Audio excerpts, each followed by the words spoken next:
Michael Clarke is Professor of Defense Studies and Sky News military analyst. Welcome to our program, Professor Clarke.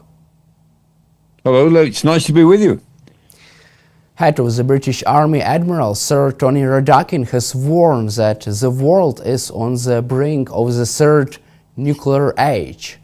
Is he right, and is the United Kingdom and NATO ready to enter this new nuclear age, as Russia has developed its own hypersonic intercontinental missiles? Well, what he means by the third nuclear age is that we had the first nuclear age was the development of many nuclear weapons and different sorts.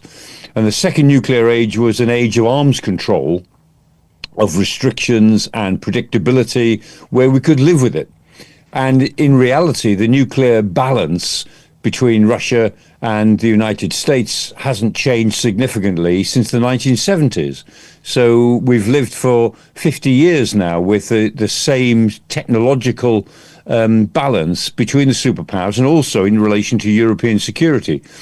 And the third nuclear age, as he puts it, is an age in which arms control has now disappeared and we're in a more unpredictable world. Technologically, the weapons aren't that different. There are variations on them, of course, and hypersonic missiles and more precise missiles are part of the picture. But what makes this the third age is not so much the technologies, but the fact that those technologies now exist in a world of less restraint. And as we've seen in the reckless rhetoric, as it's expressed by President Putin, who constantly talks about nuclear weapons, and he's the only one who talks about them. In the West, we don't talk very much about nuclear weapons. We certainly don't threaten them. We certainly don't conduct nuclear drills just to impress the Kremlin, but they do it all the time. And so Putin's own political weakness leads him constantly to threaten, by implication, nuclear war, when the reality is no different than it ever was. But it's this lack of restraint, the lack of arms control, that makes this the third nuclear age, and therefore a more dangerous age in which we are now embarked. The British Army would be destroyed in 6 months to a year if it had the fight to fight Russia, the British veteran minister has warned. What is your reaction to this interesting statement? Well, Al Cairns made that statement this week. And he was referring to the lack of sustainability, and he's absolutely right. I mean, he's only saying what independent analysts have been saying now for some years. What is different is that he is a government minister, and he's saying it, because normally people like me would say it, and the government would issue a reassuring statement to say that they review it all the time and so on. But now the government, and this government is a great deal more straightforward and I think honest about the state of our defences than previous governments have been. And we know that our army is quite small. It is well equipped. It is very well trained.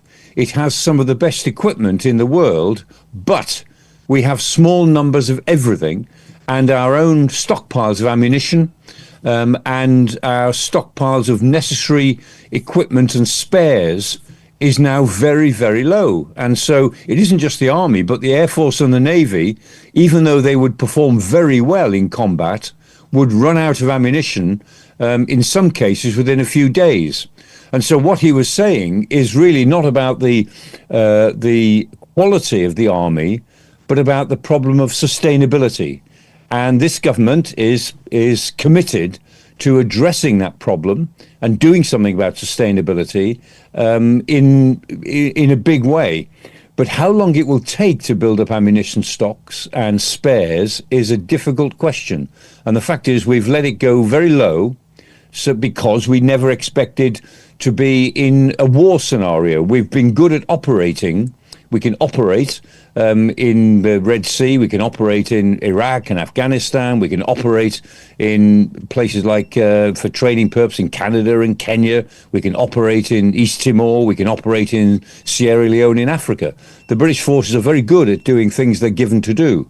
But operating and being prepared for a major war are two different things. And we have spent too many years assuming that the possibility of major war was 10 years away, always 10 years away. And now we find, of course, and you know better than anybody else in Europe, that major war is very close to us, and in your case is with you now.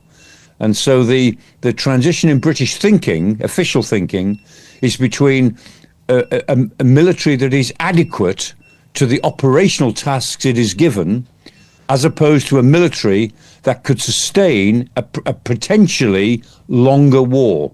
And we're certainly not ready for that at the moment, and we've got to get ready to sustain a longer war in order to deter it. Only by being prepared to fight a longer war can you deter the prospects of a war, and that's where we are at the moment. Vladimir Putin has fired intercontinental ballistic missile on Ukraine for the first time in response to the Western decision to allow Ukraine to strike deep inside Russia.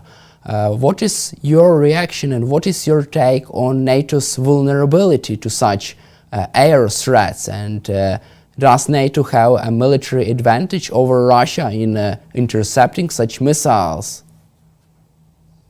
Yeah, the missile that he used, it wasn't actually an intercontinental ballistic missile. It was a medium-range ballistic missile. But the range wasn't important. I mean, what was intended was to show that missile could have reached every European capital. So it was easily capable of reaching London or Paris or Berlin. And the other thing about the missile that he wanted us to notice is that it was a MIRV, a multiple independently targeted re-entry vehicle, so a multiple warhead. And it fell in different ways. Different warheads fell onto the target. And what he was showing is that their strategic nuclear forces, which are designed basically for retaliation against the United States, that those forces could be used in principle for more limited strikes, conventional or nuclear, on European targets. That was the message. That message was received but didn't make a lot of difference to European thinking because it was regarded as a typical example of Putin making threats. And he can keep on threatening, but it won't make any difference to the way officials, certainly in Britain, and analysts in Britain like myself, think about the nature of this war. Of course this war is dangerous to the rest of us in Europe, but that's been the case since this phase of the war began. It began in 2014, as we know. But in 2022, when Putin crossed a real red line, a Rubicon, and tried to suppress the whole of, conquer the whole of Ukraine, I think we all realized that we were in a different situation. And this conflict was always going to get more dangerous for the rest of us in Europe, as indeed is the case, and it will get more dangerous still before we've reconciled it in some way. So that particular use of the missile that he chose was a very clear message, which has been clearly received, and we're not taking very much notice of it. So you see this move, Putin's move, as another element of Russian bluff and bluster? Yes, I think it's absolutely an element of Russian bluster. If the Russians really think that they would use ballistic missiles to bomb European targets, then they will come up against NATO. 32 members of NATO with an income which is 20 times greater than that of Russia. 32 nations with a nuclear deterrent, not just in the United States, but in Britain and France as well. If they really want to attack NATO, then even Putin must know that he will lose. So I don't think there's very much chance of that happening. NATO has all sorts of problems, and the Russians are trying to undermine NATO in every way they can possibly think of. But using a ballistic missile to attack a target, a city, inside a NATO country is almost unthinkably stupid, because NATO would retaliate. According to the New York Times, General Gerasimov has had a phone conversation with General Charles Brown, the chairman of the Joint Chief of Staff. And Gerasimov told Brown that the Oreshnik missile launch had been planned long before the Biden administration agreed to allow Ukraine to strike deep inside Russia. Why does General Gerasimov contradict Vladimir Putin? Because Putin says that it was a response to the Western decision to strike deep inside Russia. And don't you think that Gerasimov just downplays Putin's threats? Yes, I mean, I think Gerasimov was trying as a military professional to reassure his counterpart in the United States. And that's what they do all the time. They try to create predictability. I don't think anyone believes Gerasimov, because this undoubtedly was a Putin decision to do something that would shake the consensus within NATO, and it hasn't done that at all. But I'm not surprised that Gerasimov said that.